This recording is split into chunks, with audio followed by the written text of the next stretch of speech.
everyone, it's Debbie. Welcome to my channel. If you're new here, I am a reseller. I started selling back in 2004 and I sell mainly on eBay and Poshmark, a little bit on Mercari, Amazon, and ThreadUp.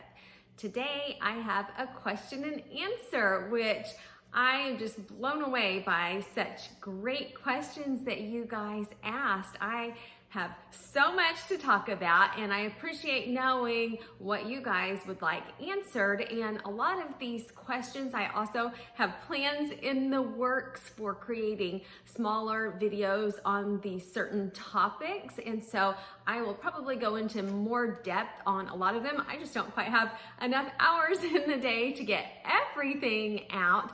And if you have asked me a question in the past and I've said, oh yes, I'll create a video on that, please do not think that I have forgotten or anything like that. I have a notebook full of ideas and things that I want to create. It just takes a really long time for me to edit the videos. And so I'm getting them out as fast as I can. And please continue to ask me questions or ideas that you would like me to show on videos, and I will keep working on it.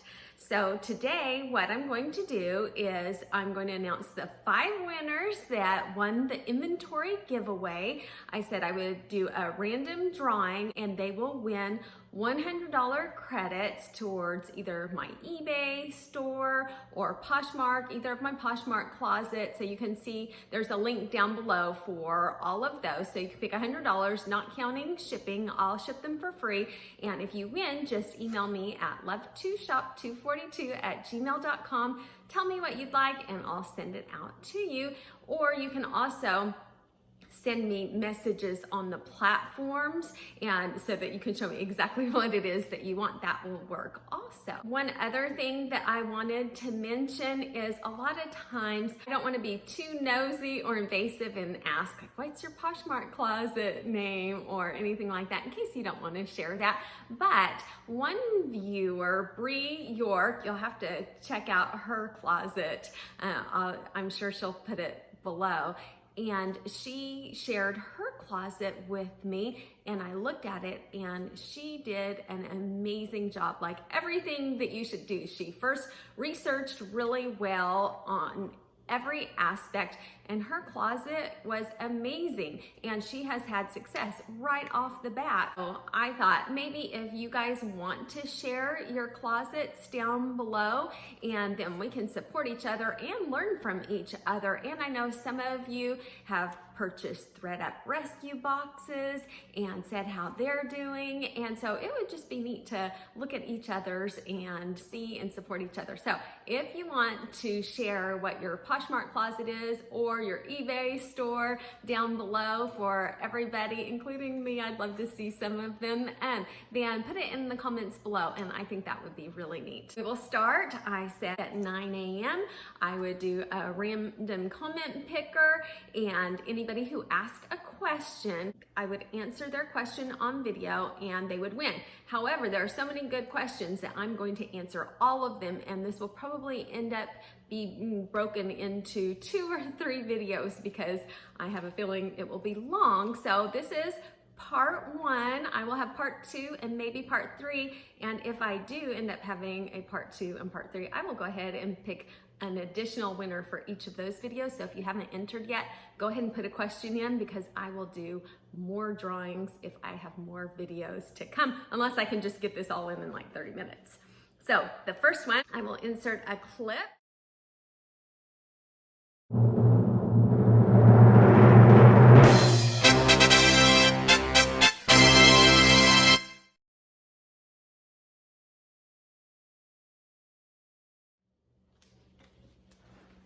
Okay, so the first winner, I apologize if I mispronounce any of them. Luciez, is that it? Luciez Resell. And this was an excellent question. How do you manage your time as far as listing, sourcing, and taking care of the household? And that is definitely one of the biggest challenges as a reseller. And for me personally, I find that if I take a few minutes to budget my day and pick out my priorities, I end up getting a lot more accomplished and accomplishing the things that I want to. It's kind of like budgeting money. Say you have $100. If you don't decide in advance what to do with that $100, you can look up later and go, oh my gosh, that money just disappeared. I don't even know where it went. But if you take that $100 and you say, okay, I'm going to go spend $50 on groceries. I know I need groceries. I need new windshield wipers for my car. That's going to be $30. That's $80. And then $20 I'm just going to play with. Whatever I want to do with $20. You have decided what you're going to do with your money in advance, and then you have control of the money. The same exact thing with your time. If you take it and you just don't make any plans and just whatever happens, a lot of times you'll go, huh, where did my day go? I don't even think I accomplished anything. But what I do is I sit down and I figure out the things I have to do that have scheduled times, and then the other things that I need to do that can be done at any time during the day, and I prioritize them. So if I know 2 o'clock I need to go to the dentist, and at 6 o'clock I have a business dinner with my husband, I have all that other time that is flexible. So now what I'm going to do is I'm going to prioritize. Number one is shipping. I know I have to get my shipping out, so that's going to go early, because if I don't ship right away, I will miss my carrier pickup. I will end up wasting time driving almost 20 minutes to the post office, driving back, and everything that I end up finding to do in between. So number one, I always prioritize shipping. Number two, I will prioritize, a lot of times it's YouTube now. I want to answer any questions that have come in. If I have a what sold video that I want to have out in a certain time, I'll know I need to video that, or different things such as that. Or if I haven't listed for a couple days and I'm thinking I have to get some listings up, I will prioritize that. So I will pick maybe 5 or 6 tasks and order them 1 to 5, and then I will schedule those into my day. Then the next thing I do is I find things that I would like to do that can be fit into flexible times. First, put in the things that have fixed times. Next, put in the things that are your highest priorities. And then third, there are always things that you need to do if you have time. Fit those in. Also, there are a lot of tasks in reselling that you can do on the go during wait time. I will usually always have things on my phone ready to list, that if I am sitting and waiting for a grocery pickup at Walmart and it takes 8 minutes, then instead of just sitting there going, oh my gosh, I've got to get home, I've got all this work to do, I always have work on my phone. And so it's like no big deal if I have to wait. I can be productive and wait. I am waiting at a doctor's appointment. It no longer bothers me if it takes forever. Last week I mentioned my husband had strep. Well, I went to get a strep test too, and used to I'd be like, I cannot waste this time. It's going to take forever. I was editing a YouTube video the whole time, which I needed to do anyway. And so I made great use of my time. So have work that you can do on the go. Also, include your family members on household tasks.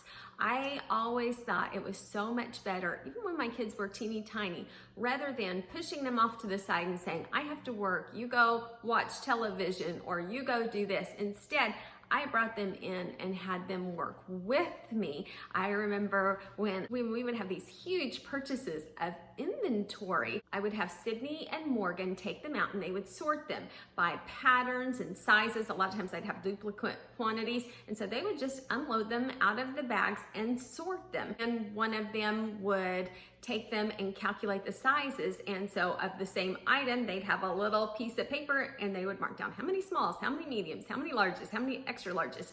Jason would sit up on the bed and he would take stickers, the markdown price off of each shirt, and I would pay him 5 cents for each one. And so I remember that he would sit there on the bed and he would have the stickers all over his arms and all over his pants so that he could count them, and he would group them by groups of 5. And then that also taught him a skill. We would count by 5s. Okay, that's 5, 10, 15, 20, 25, 30. And then we'd add up how much, if you get a nickel for each one, how much is that? So children are learning skills when they're helping you, and they are staying busy and productive with you, and you're spending time with your kids instead of feeling like, oh my gosh, I worked all day, I did not spend time with my kids. Instead, you are incorporating them, and it just always made work seem much better to me handling it that way. Same with chores. Don't do them all yourself. Incorporate your family. Have them help you also. So I could go on and on that one, but those are some of my tips. The next winner is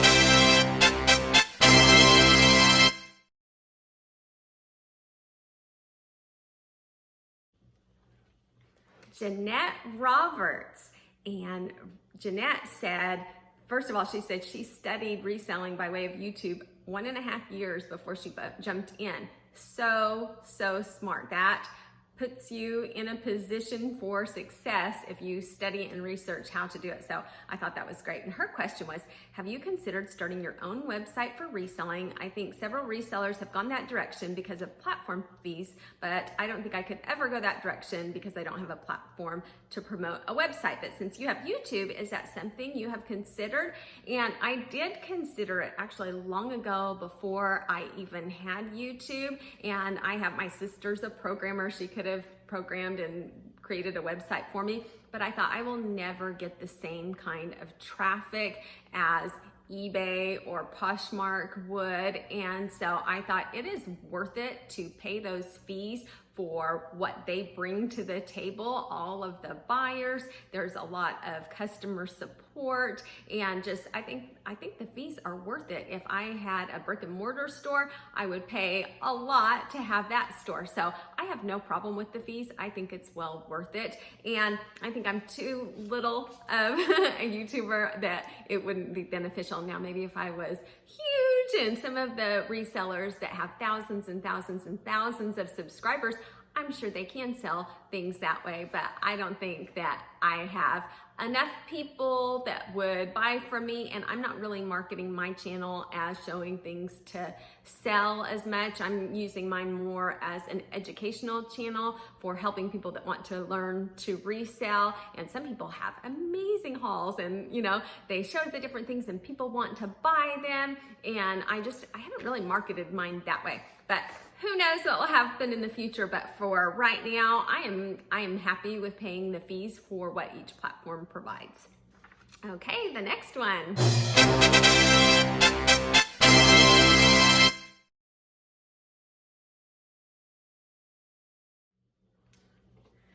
Okay, congratulations to Brian Powell.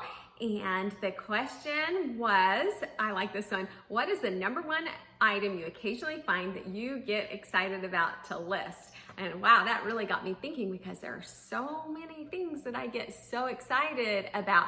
But I think within the last year or two, it has been Western boots, because I live in an area where there are a lot of Western boots, and I always pass them by, and then I finally picked them up one day, and the value was huge, and they sell fast. I have no Western boots sitting in my eBay store or my Poshmark closet, because they all sell through really fast, and they can look a little beat up, and I've had them sell for $85, $75, $65. So I'm excited because of the return on investment and how rapidly they sell. And it was something that I never really knew would even sell. So that's what I think I get the most excited about now.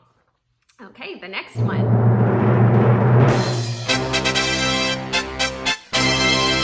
Congratulations to Lori. Her question was, of course, we need our income from our selling efforts, but it's such a bonus and thrills me to receive a love note. Me too. It motivates me and gives me a feeling of purpose. Me too. On Poshmark, I don't know the best place to respond to those kind of messages. Do you respond, and where if you do?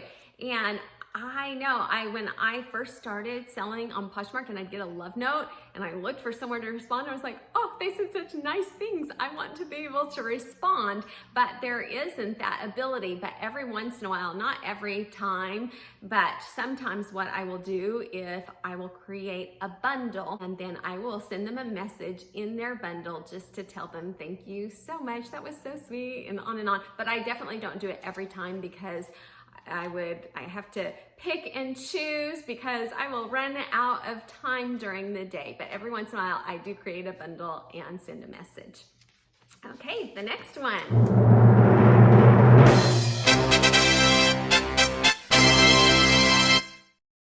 Congratulations to Terry Kelly, and her question says, how do you ship big boots that are too big for the USPS shoebox? And that is an excellent question. I wish they had one that was a bigger size, but a lot of times they won't fit from the base of the shoe or the length of the shoe. So this is what I do. I either use a box that I already have. My mom gives me a lot of boxes or things that we have delivered. I save those. But when I have to purchase a box, I just get these at Walmart.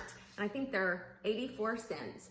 And they're the 15 by 12 by 10 Walmart. And these have worked on every pair of boots, men's boots, large boots. I haven't had one that doesn't work. And if ever it is too big, putting your dimensional rates on everything, and if ever you have a box that seems just a little bit big, you can cut it down. I will cut it down with a pocket knife about that much and then just fold it in. So if you find that you get out of the dimensional size on eBay, just cut it down a little bit.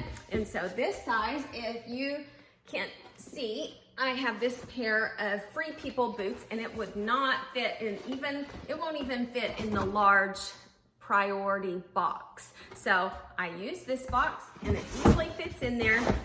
It has some room on the top also, so it's pretty roomy. So I will cut it down sometimes, or I will fill it full of packing material. I'll usually wrap around this with craft paper, put a sticker on there and some tissue paper, or it also, if you can see these, I just got these in my last Goodwill haul, and they're pretty tall. And you can see even with them being tall, they easily fit inside here. So I know some resellers that are really good resellers that I watch on YouTube that have been selling for a few years will simply put them in big poly bags. These are 18 by 24, and they can fit a pretty good size, and so they'll put shoes that don't fit in those boxes in the big Polymailers.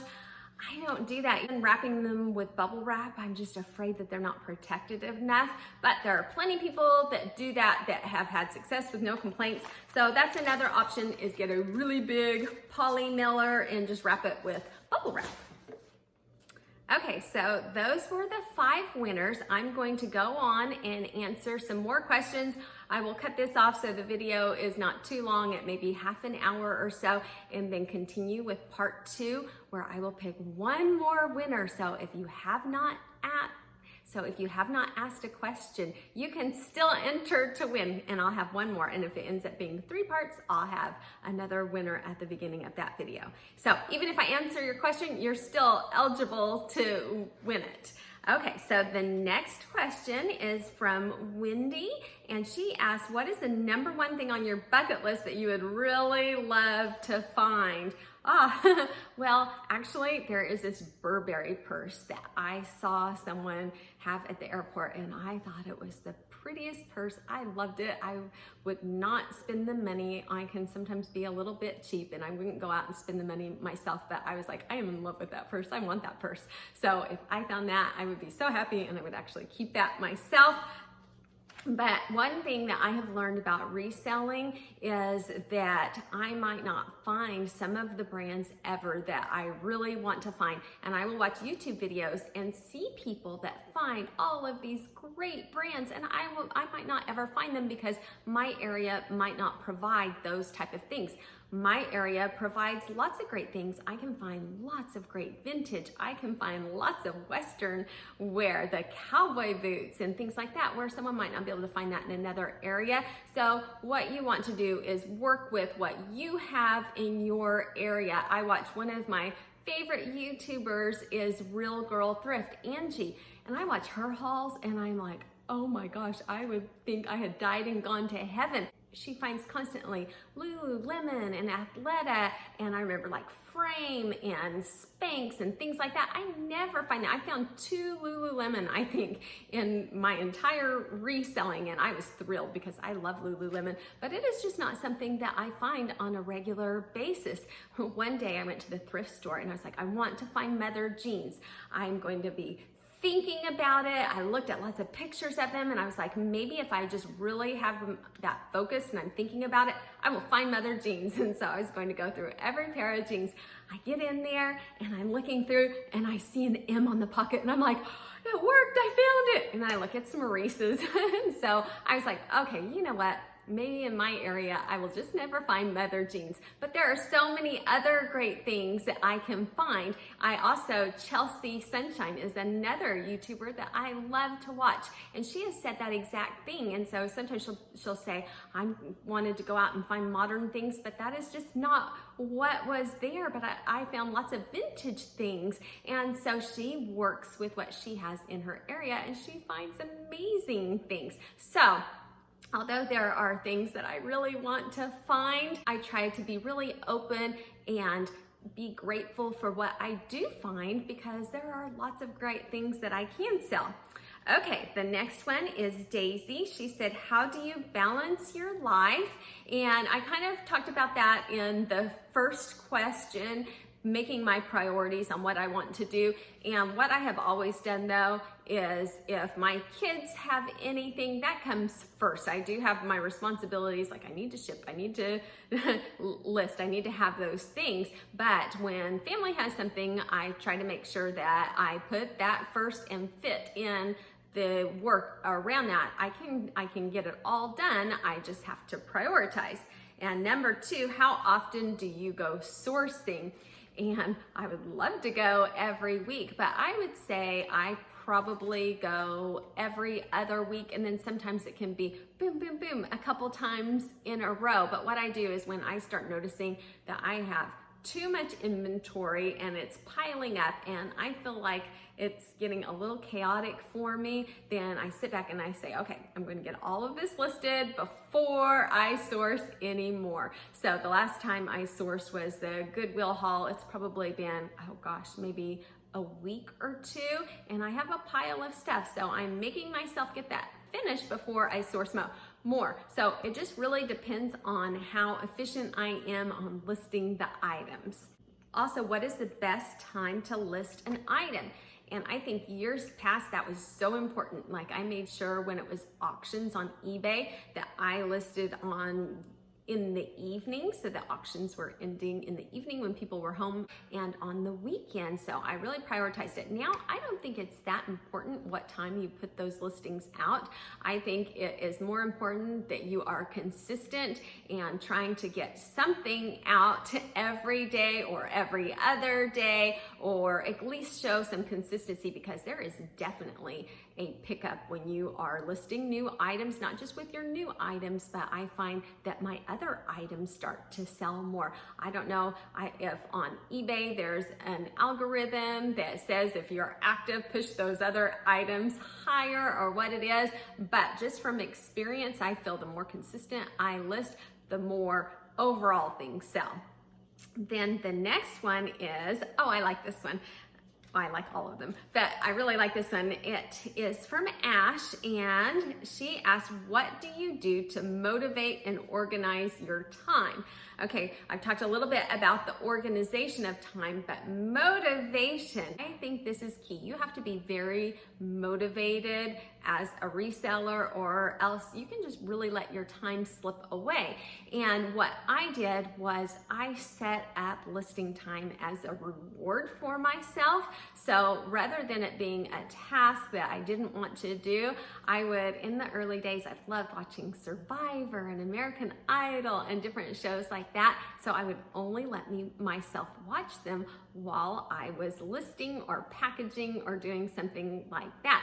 And so it made it a reward for me, because I was like, oh, I can't wait to list or package so I can watch the next episode. And so I think a lot of it is just training your mind. If you have a positive attitude towards it and something to look forward on it, then it can end up changing your mindset. And now I I love listing. My husband will be like, what do you want to do today? And I'm like, I can't wait to just have a day to sit down and list. It feels like something that is enjoyable to me now, and I think it's because of the mindset that I started out with. So I thought it would be great if other people can put in the comments below some of the things that motivate you and make you want to list. The other thing, let me see if I don't have my notebook near me.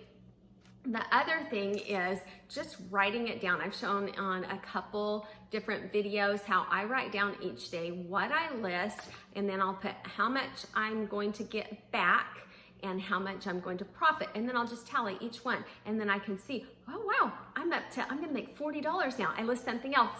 Oh, I'm gonna make $62 now. I list something else.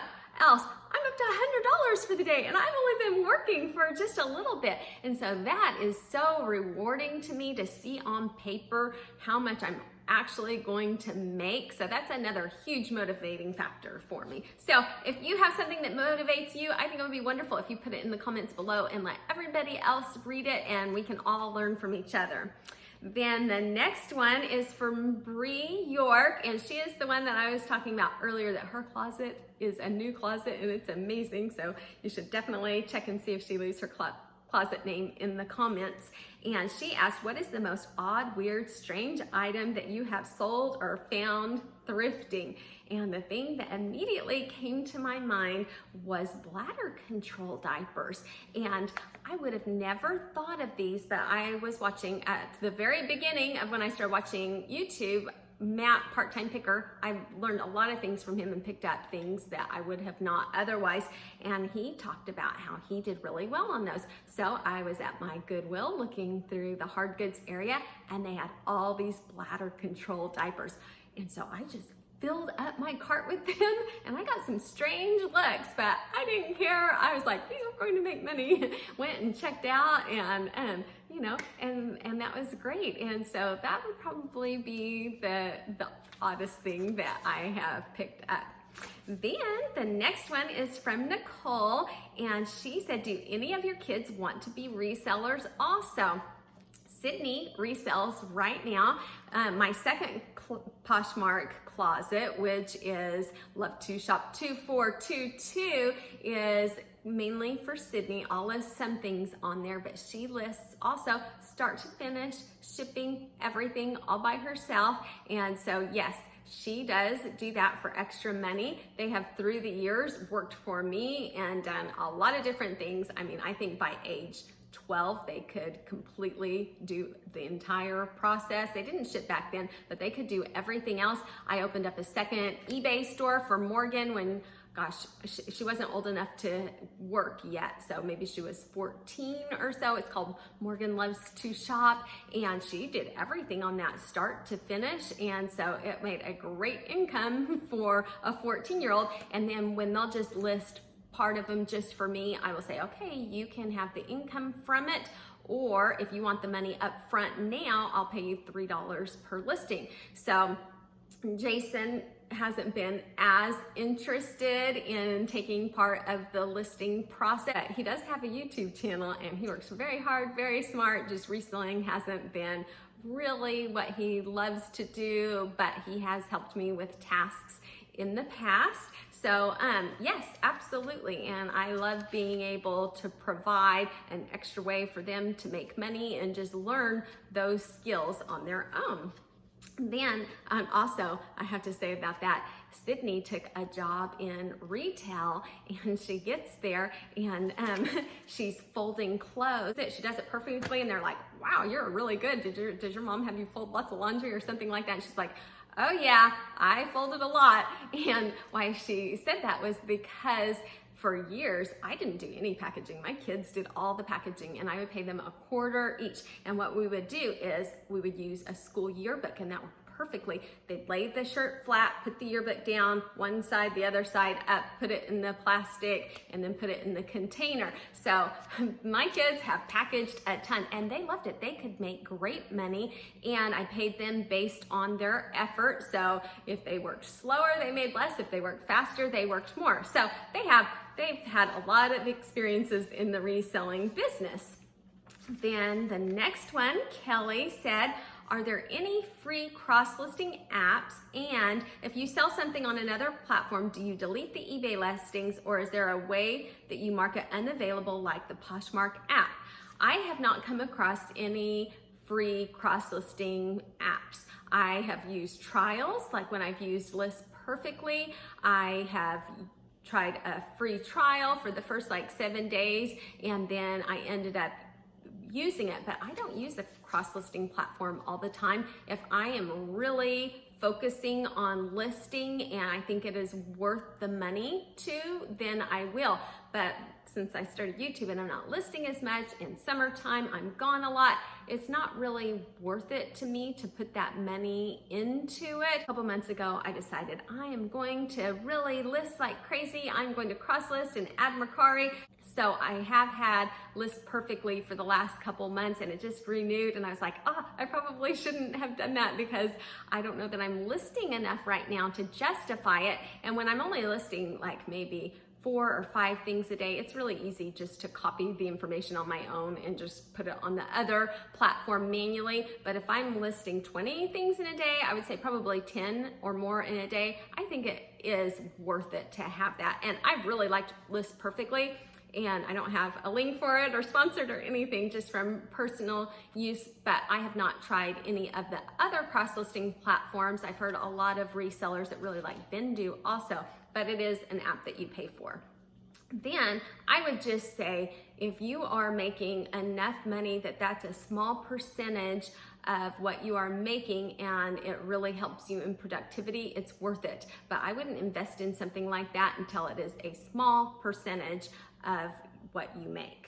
Then the next one, if you sell something on another platform, do you delete the eBay listing? I do cancel the eBay listing, but it is in your unsold listings for I think 90 days. So if it sells on Poshmark and the returns on Poshmark are so rare, or another platform, and it comes back to you, you just have to go to your unsold listings on eBay and relist it. And so it's simple. Okay, now the next one is from Linda. It said, do you still buy Ralph Lauren at the thrift stores?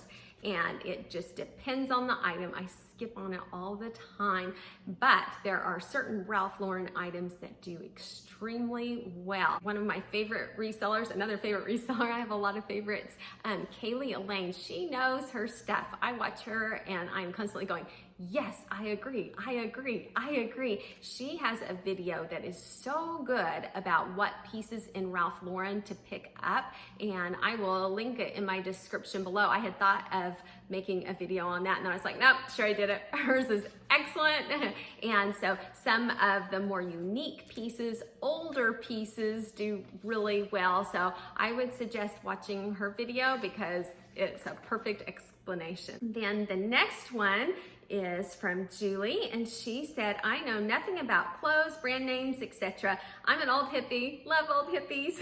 Is there one informative video on brands that sell on Poshmark? I've watched several and they contradict each other. You seem to know your stuff. Aw, that's so sweet.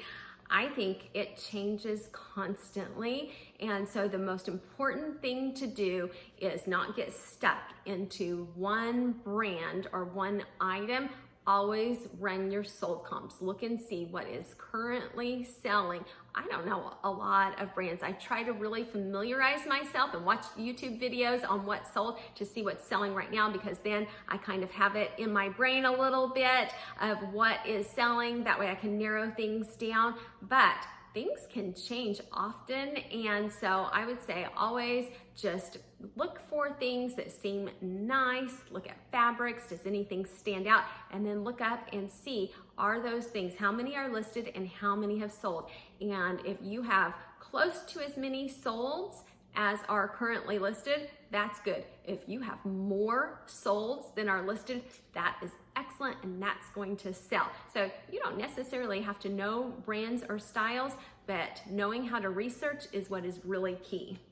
Okay, I think I have talked for a long time, which means there's definitely going to be a part 2, maybe a part 3. So if you have not entered, you still have 1 more or maybe 2 more chances to win if you ask a question. And some people have left comments but not asked questions. So if you just left a comment but not a question and you want to enter, go back and ask a question, because I assume if you didn't ask a question, you're not wanting to enter to win. So anyway, and would like another opportunity to win, please ask more questions and I'll give you more questions to answer too. Thank you everybody for watching, for commenting, for the excellent questions that you've asked.